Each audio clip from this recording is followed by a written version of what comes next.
Typically, parents get started with their practitioner with a pharmaceutical for Mhm. ADHD, Yeah. and then over time, they look for a more holistic approach. That occurs frequently. Yes. What are the ramifications of starting with a pharmaceutical, or what are the long-term ramifications of being on a pharmaceutical? Yeah. And then, do you find like weaning them off of that pharmaceutical can be challenging? Yeah, good questions. Yes, so the long-term ramifications, if you look at a child with ADHD who gets medications versus not, the long-term outcome in terms of academics is exactly the same. So we're not really helping them academically by doing ADHD medications. The long-term problem with ADHD medications, I worry, but we haven't proven, is if we start it too soon, does it actually change the function of the brain so the person has trouble focusing later on? I mean, I think that's a huge worry that Yeah. animal studies indicate that, so it probably is happening with people as well. I do find it challenging to get the kids off of the medications if they come to me and they've been on them for a while, especially on pretty high doses.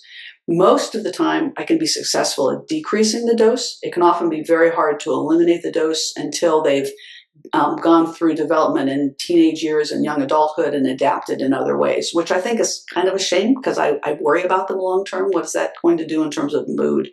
But that's generally what I find. So yeah, I really prefer that if somebody's struggling with focus, that they come in before starting medications, and that we detect what are the issues that they need to deal with those issues as well as we can, and then if we need medication as a bridge, going ahead and doing that. So, for example, that's actually what happened. Our son had problems with inattentive ADHD, and he fell behind academically in first and second grade. Really, kind of struggled a lot, poor kid.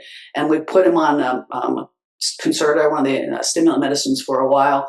And he caught up and he was doing really well, although he still had some challenges in organization and other things, but his mood was terrible. He was just such a bear when the medicine came off, and I just didn't like what I saw, and so we stopped it. And it didn't at that time actually make much difference. We continued to treat him for lead overload and a few other things, and his ADHD eventually went away.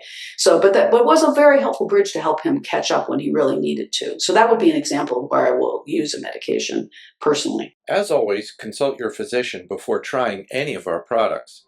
For more information, visit NeuroNeeds.com. We would appreciate it if you would like, share, and subscribe. Thanks for being part of our journey.